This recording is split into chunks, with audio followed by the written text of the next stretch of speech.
Karon guys, ipakita pala nako ninyo ang akong mga bag-ong mga sapatos nga na-add sa atong collection karon.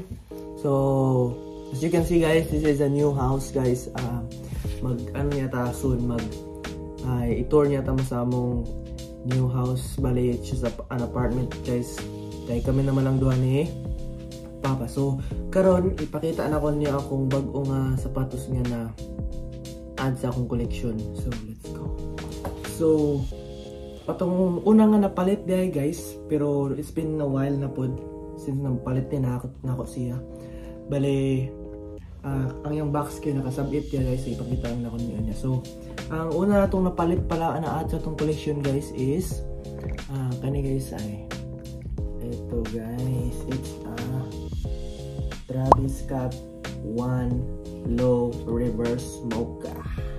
So ayan guys, medyo na-worn na ako siya guys, pero wala lang ako siya na vlog dayon kay wala pa ko chance nga mag-vlog ani noon.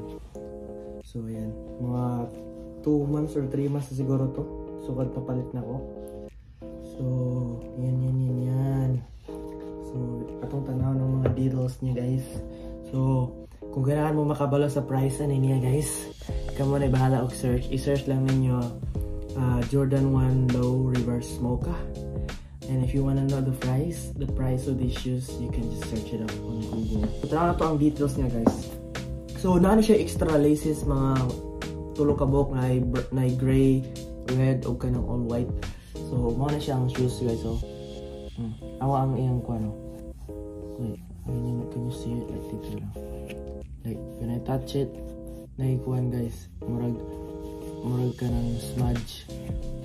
Pero part na siya sa kanang material guys. So ara guys, nindot ka na siya guys kay pang static ka na siya color guys. Tayon dili kay parisan na siya guys. So ano na siyang insole na kung gibutangan og kanang pang comfy sa tiil.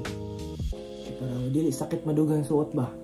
So ay ang ilawom guys, ilawom Jordan 1 gyapon.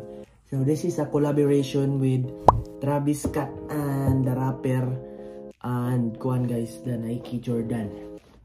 So mao ni siya ang Jordan 1 Low Reverse Mocha. So na siya kanang kuan guys. So mao ni siya ang kanang Travis Scott na basta I'm not really a big fan of him. So ayan guys. So for the next one guys, dili siya shoes pero is part of the collection. So by the way guys, mao ni ang box ani nga shoes. So akong ipapilit diri sa wall. So for the next one natin guys, mao ni siya ang Yeezy Slides nga I don't know, I think it's called Mocha or Kokwa. I don't know, something like that because I forgot. So mao ni siya guys.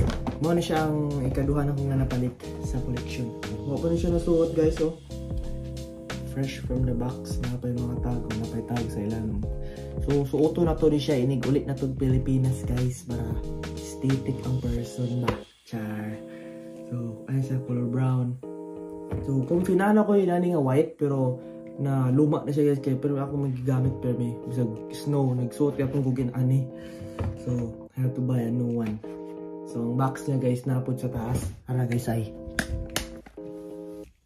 unang box niya guys, and ang price niya kay I bought it for $200 guys, $200.